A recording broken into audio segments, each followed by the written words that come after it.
warahmatullahi wabarakatuh. Bismillahirrahmanirrahim. Alhamdulillahirabbil alamin. Shalatu wassalamu ala asrofil anbiya wal mursalin wa ala alihi wa sahbihi ajma'in, amma ba'du.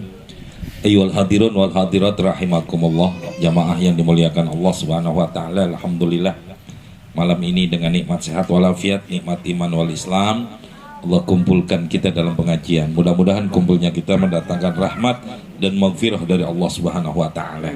Amin ya rabbal alamin. Kita lanjut di halaman 19.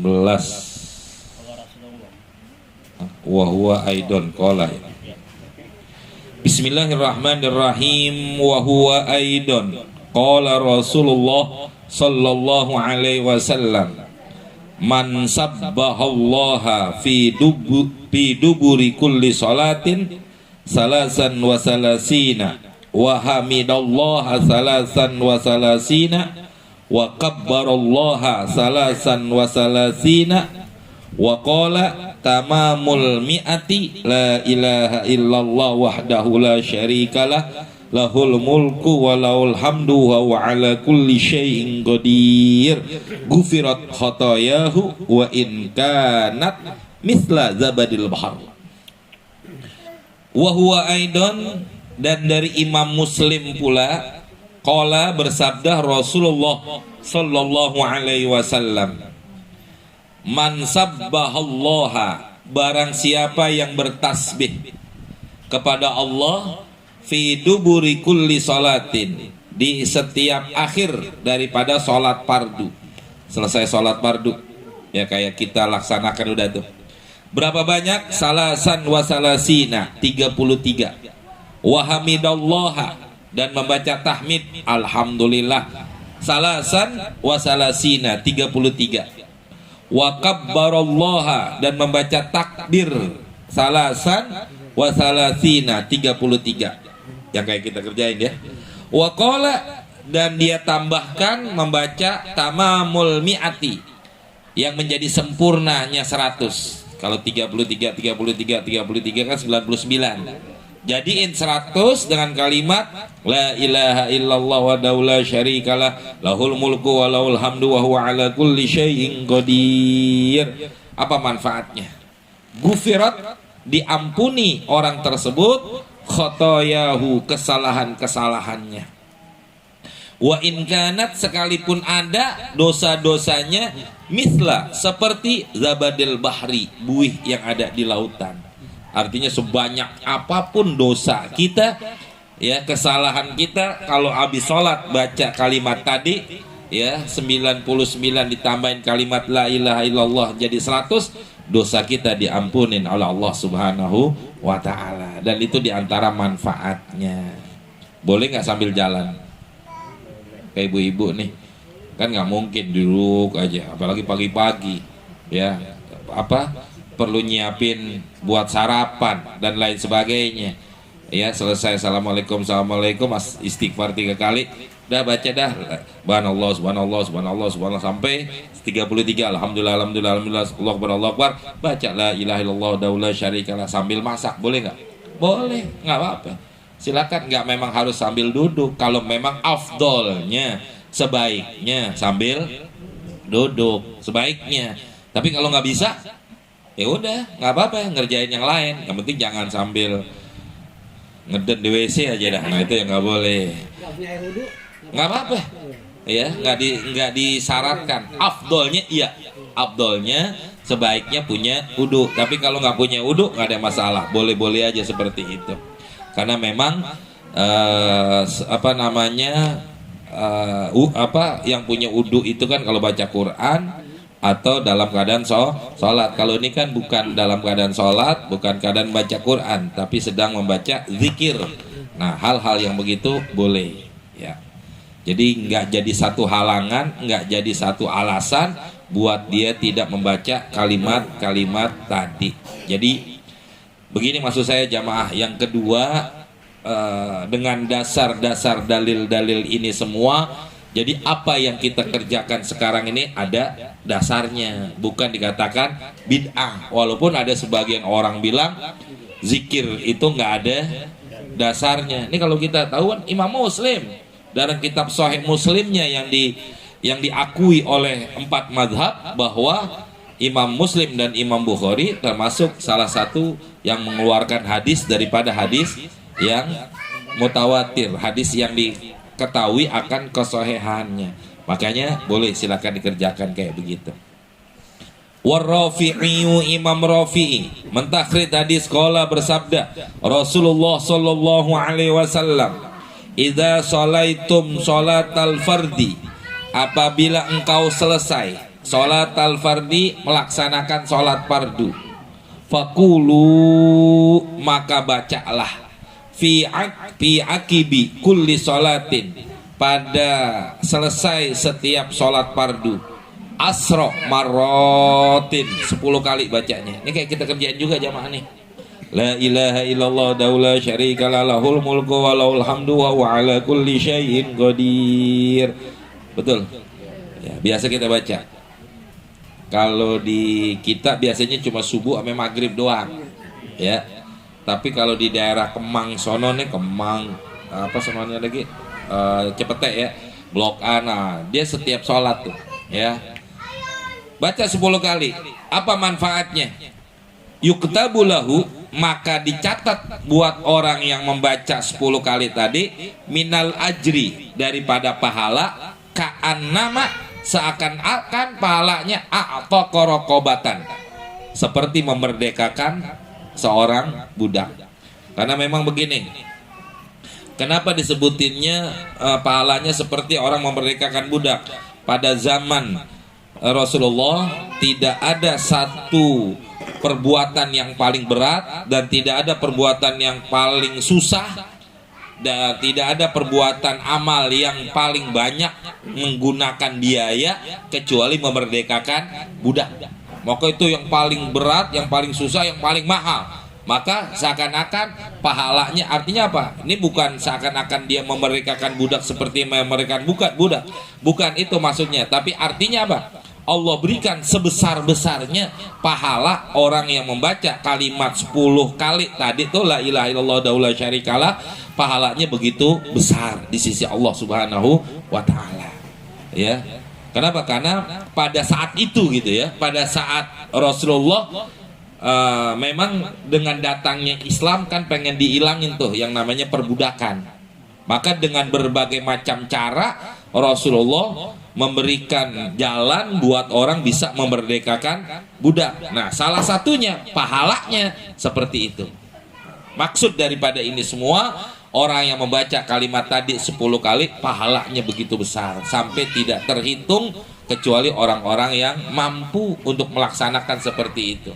Ya kan, orang yang bisa memerdekakan budak siapa? Pasti orang kaya, orang yang duitnya banyak, kan begitu. Ya, yang kedua apa? Orang yang tidak orang yang tidak terlalu cinta kepada dunia, dia berani merdekakan. Tapi kalau enggak bisa. Artinya berat dan susah dan mahal perbuatan untuk memerdekakan budak. Pengertiannya seperti itu jamaah, ya. Wa yazidu fiha, dan ditambahkan kalimat tadi, yuhyi wa yumit biyadihil khair. Tambah itu. La ilaha illallah daula syarika lahul mulku walahul hamdu wa yuhyi wa yumit wa huwa ala kulli syai'in qadir. Tambahin kalimatnya itu. Ya, setelah kalimat lahul mulku walahul hamdu yuhyi wa yumit biyadil khair wa huwa ala kulli syai'in qadir. Kapan ditambahin kalimat itu? Ba'da subhi wal asri wal maghrib. Ya. Kalau berarti zuhur sama isya enggak ditambahin kalimat yuhyi wa yumit biyadil khair, enggak. Tapi kalau maghrib maghrib subuh asar tambahin kalimat setelah lahul mulku wa lahul hamdu yuhyi wa yumit, ya, biyadil khair wa huwa ala kulli syai'in qadir. Pahalanya seperti itu yang tadi dibilang, ya. Masya Allah, ini diantara dalil-dalilnya. Jadi kalau bahasanya begini jamaah, kalau apa yang ulama-ulama kita dulu ngajarin dan apa yang kita kerjain sekarang udah sesuai dengan tuntunan hadis-hadisnya. Jadi nggak bisa lagi dibilang itu bid'ah begitu. Ya. Berikutnya, nih cuma fadilah doang. Jadi kalau kita tahu begini biar lebih semangat untuk membaca kalimat-kalimat tadi. Wal harsu ya, wal haras ibni Umar, dari Imam Haras ibni Umar mentakrid hadis. An Rasulillah, dari Rasulillah sallallahu alaihi wasallam, inna fatihatal kitabi, sesungguhnya membaca surah Fatihah. Baca nggak kita habis sholat? Baca ya, ada ya. Wa ayatal kursi, dan juga membaca ayat kursi, dan kalimat wa syahidallahu ilal islami, sampai kalimat Islam. Wa syahidallahu annahu la ilaha, kan begitu ya. Ayat kursi kita sambung kalimat itu. Terus wa qulillahumma, dan membaca kalimat wa qulillahumma ila hisabin, sampai kalimat ilal hisab. Jadi apa yang kita udah baca tuh, biasanya subuh nih kita bacanya begini sama maghrib. Kalau zuhur, asar, isya nggak ada kalimat syahidallah. Paling nggak kalimatnya apa? Bis Fatihah, apa namanya tadi, ayat kursi, sampai ayat kursi udah selesai. Baru ya tuh la ilah, baca subhanallah subhanallah 33 lain sebagainya ya. Nah, kalau kita baca kalimat Fatihah, ayat kursi dan seterusnya, itu kalimat mu'allaqatun, itu kalimat tergantung. Ma bainahunna, apa yang ada di antara kalimat-kalimat itu, wa bainallahi, dan di antara Allah hijabun, adanya hijab, ada penghalang ya. Jadi antara kita sama Allah ada penghalang. Kulna, maka kalimat ayat-ayat yang tadi kita baca akan berkata, ya Rabb, ya Allah, atahabatna ila ardika, ya, apakah kami turun ke bumimu, wa ila mayyusika, dan kepada orang yang bermaksiat kepada kamu. Ya, artinya nih, kalimat yang kita baca, ayat-ayat yang tadi kita baca dari Fatihah, kursi dan sebagainya, antara kita sama Allah ada hijab. Ini kalimat ayat mengatakan, apakah perlu saya turun ke bumimu ya Allah, untuk menuju orang-orang yang suka berbuat maksiat kepadamu ya Allah. Kayak kita kan suka berbuat maksiat ya. Apakah nanti ini ada hijab, ada penghalang antara kita sama Allah setelah kita membaca kalimat tadi, ayat tadi? Qala Allah Ta'ala, Allah menjawab atas apa yang dikatakan oleh ayat-ayat yang tadi dibaca. Bi halabtu, demi aku dan aku bersumpah, kata Allah. Masya Allah, demi aku, kata Allah. Allah bersumpah dengan zatnya sendiri. Halabtu, saya bersumpah, kata Allah. La yaqra'ukunna ahadun, tidaklah membaca ahadun, seseorang, duburo kulli sholatin, setiap selesai melaksanakan sholat fardu, illa, kecuali ju'ilatil jannatu maswahu, dijadikan oleh Allah surga tempat kembalinya. Masya Allah. Jadi artinya apa? Ada satu jaminan, ada satu jaminan dari Allah untuk orang yang bakal masuk ke dalam surga. Salah satunya apa? Baca ayat tadi, Fatihah, ayat kursi, wa syahidallah, sampai kalimat ilal hisab. Dijamin oleh Allah, sekalipun orang itu berbuat maksiat, dijamin oleh Allah masuk surga. Ini yang sering saya bilang, jamaah, kita ini nggak ada jaminan masuk surga. Ada jaminan? Nabi bukan, Rasul bukan. Karena yang dijamin masuk surga kan kalau nggak Nabi, Rasul.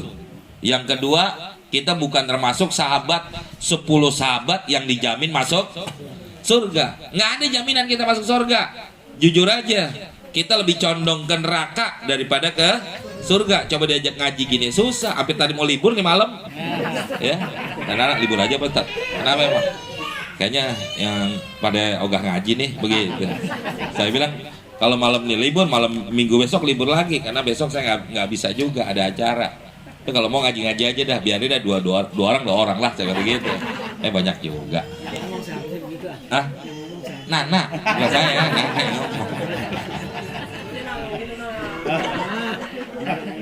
Itu kan ngomong sambil ngopi. Ya. Iya, jujur aja, kita kalau diajak ngaji susah, tapi diajak jalan-jalan, iya, ngaji aja sampai libur kan gitu. Libur Ustaz, orang lagi jalan-jalan ke puncak. Iya, Ustaznya nggak diajak. Kalau ditawarin kan mau juga saya. Cing. Tuh ya, artinya apa jamaah? Kita nggak ada jaminan masuk surga. Mah cari satu jaminan kita buat masuk surga. Salah satunya apa itu tadi? Baca dah Fatihah, ayat kursi, syahidallah dan lain sebagainya. Setiap habis sholat kalau bisa. Yang saya bilang tadi, nah kalau ibu-ibu kan susah. Sambil jalan nggak ada masalah. Artinya sambil kerja, sambil ngelakuin kerjaan rumah atau apa dan lain sebagainya, silakan aja semuanya itu. Ya, memang afdolnya duduk khusyuk. Ya, dalam keadaan kita ngadep kiblat bagusnya. Tapi kalau nggak bisa bagaimana? Jangan sampai ditinggalkan hal-hal yang begitu. Satu, yang kedua manfaatnya alamaka nafihi atas apa yang ada pada diri orang tersebut. Ya Allah. Jadi artinya apa? Nggak mungkin orang masuk surga kecuali dosanya diampunin oleh Allah. Kan tadi dikatakan, bagaimana ya Allah? Apakah perlu saya turun ke bumimu? Dan orang-orang yang maksiat kepada engkau? Maka Allah jawab dengan kalimat ini, aku bersumpah tidaklah ada seorang pun yang membaca kalimat tadi kecuali sorga aku jadikan tempat kembalinya alamaka nafi atas apa yang ada pada diri orang tersebut. Yang kedua manfaatnya apa nih? Kemuliaannya orang yang baca kalimat tadi. Wa askantuhu haziratal qudsi, dan saya tempatkan orang tersebut di kudsiku, tempat singgasananya Allah, tempat zatullah bersemayam istilahnya ya, bertempat di tempat tersebut. Walaupun istilah susah diarti ini jamaah. Kalau dikata Allah bertempat berarti Allah sama dengan makhluk dong, kan begitu ya. Ini kalau kita belajar tauhidnya. Tapi ini biar gampang dimanakan, al-haziratul qudsi itu satu tempat yang memang di situ buat singgasananya Allah, tempat singgahnya Allah. Tapi jangan diartiin Allah berarti Allah ada di situ dong. Nah, jangan diartiin begitu. Kalau kita mau belajar nanti tauhidnya beda lagi. Ini biar gampang dipahami aja makna hadiratul qudsi. Jadi Allah tempatkan di sisinya Allah. Orang yang membaca Fatihah, ayat kursi, wa syahidallah. Allah tempatkan di sisinya Allah Subhanahu wa taala. Bahkan kata Allah, yang ketiga nih manfaatnya. Makanya jangan dilewatin, begitu maksud saya.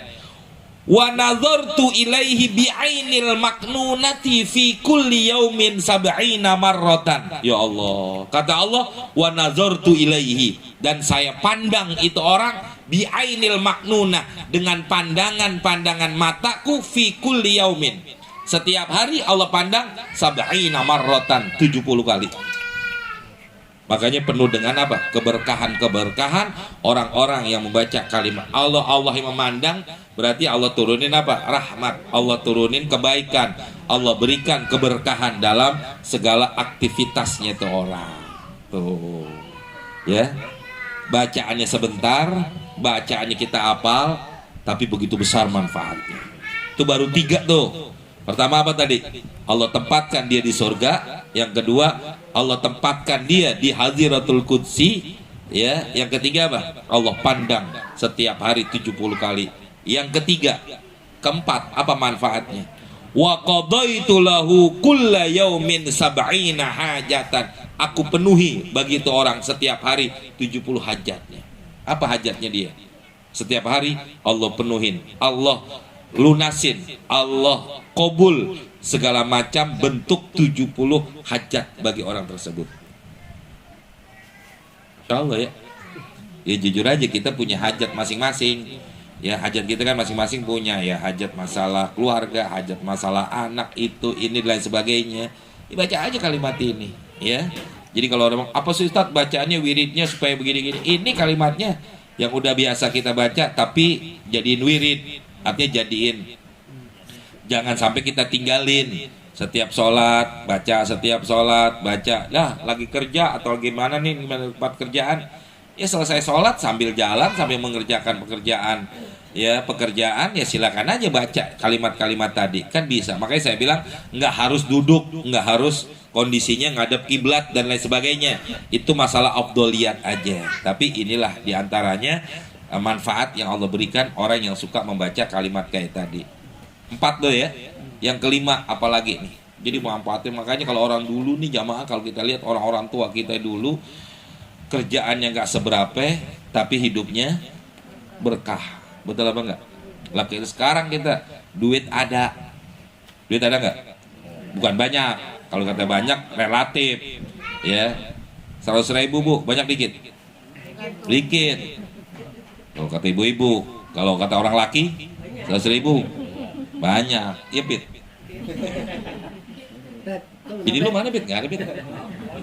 Oh ada. Karena jamaah kita hanya bacanya cuma maghrib sama subuh aja. Nanti ada keterangan. Ada keterangan kenapa bacanya Pit. Nanti kalau kita saya jawab aja. Nggak tahu di kitab ini ada apa enggak. Karena begini. Kenapa kita baca subuh sama maghrib? Karena pada saat itu malaikat siang dan malaikat malam lagi tukeran simpan ya aplusan maksudnya. Nah biar semuanya itu antara malaikat siang kan dia nanti laporan ya sama Allah. Malaikat siang datang, malaikat malam naik laporan sama Allah. Ya Allah, ya tuh Fulan bin Fulan hajatnya masih banyak, dia udah baca kalimat-kalimat ini seperti itu bacaannya. Tapi boleh nggak setiap sholat lebih baik lagi begitu? Ya, itu boleh kayak gitu. Itu diantaranya. Yang keempat, yang kelima nih manfaatnya, masya Allah. Yang kelima manfaatnya adalah wa adat, ya betul ya. Wa adnaha al maghfirata, dan kami dekatkan orang tersebut daripada maghfirah, ampunan. Masya Allah, hebatnya nih ya. Jadi artinya apa? Satu, manfaatnya nih, berarti nih kalau memang dia punya dosa, diampuni dosa-dosanya. Kalau seandainya dia nggak punya dosa, nanti Allah beratkan, Allah susahkan untuk dia berbuat dosa. Makna kalimat wa adnaha al maghfirata, kami dekatkan orang tersebut kepada maghfirah. Satu artinya apa? Allah ampuni kalau dia punya dosa. Kalau dia nggak punya dosa, tatkala dia pengen berbuat maksiat, tatkala dia pengen berbuat dosa, Allah beratkan, Allah susahkan buat dia berbuat dosa. Nah kalau kita gimana? Ya dosa gampang aja, enak aja. Kenapa? Karena memang Allah jauhkan kita dari maghfirahnya Allah, maka begitu gampang kita berbuat dosa. Tapi kalau kita kalimat tadi kita baca Fatihah, ingat ini Fatihah, ayat kursi, wa syahidallah, ya itu diantara manfaatnya. Yang ke 5 berarti ya. Yang ke 6, apa manfaatnya sekarang? Wa a'adtuhu min kulli udwin wa hasidin. Ya Allah, kami pelihara, kami jaga itu orang min kulli udwin, dari setiap musuh, wa hasidin, dan orang yang hasud. Orang yang hasud sama kita ada aja. Orang yang nggak demen sama kita ada aja. Jangankan kita bener, jangankan kita nggak bener, kita bener aja, ya kita baik aja masih ada orang yang nggak demen sama kita. Nah kalau kita baca kalimat ini, orang bawaannya enak aja sama kita, orang bawaannya senang aja sama kita, itu kan yang paling kita demen, sukain. Ya jadi orang mandang kita bukan dengan ainur ainul azab, tapi orang memandang kita dengan ainur rahmah. Pandangannya tuh nikmat, pandangannya enak, pandangannya maunya apa namanya, ya bahagia aja, nggak pernah ada timbul hasud, nggak ada timbul macem-macem. Tuh itu manfaatnya orang yang membaca tadi kalimat-kalimat tadi. Yang keenam, yang ketujuh, apa banyak banget ya kalimatnya, cuma segitu tapi manfaatnya. Wa nasortuhu, dan saya tolong tuh orang, ya. Wa nasortuhu, kata Allah, saya tolong tuh orang tatkala dia perlu pertolongan. Ya, masya Allah. Makanya ada dulu di Jeddah ada seorang habaib. Waktu saya pengen pulang dulu ya, tahun 2000-an tuh, saya mau pulang ke Jakarta. Selesai saya belajar, itu ada satu orang habaib. Dia kalau hidup di sono kan nggak kayak hidup sekarang nih. Kalau sekarang lada enak di Saudi. Kalau zaman saya tinggal dulu tuh kemana-kemana harus bawa igoma tuh kayak KTP, ya. Ini orang turun dari, kan kalau sono rumah kan imaroh kayak bertingkat, bawahnya baru tuh warung-warung, ya. Jadi warung nggak, kalau kita warung di ini kan, kalau sono nih atasnya rumah, bawahnya warung-warung, istilah sono namanya bagolah, warung-warung apa aja tuh kayak macam-macam lah jualannya, sembako lah kayak gitu. Nih ada nih orang, dia cuma sekedar turun, emang harus keluar dari pintu gerbang karena warungnya itu ada di samping-samping rumah itu, imarah itu, gedung itu. Dia keluar dia tuh. Yang dimikir bukan dari apa, nggak sampai keluar jauh kemana-mana, tetap di lingkungan itu rumah. Kebetulan lagi ada taptis, lagi ada pemeriksaan, lagi ada apa sih kalau saya kiranya sidak lah istilahnya begitu ya.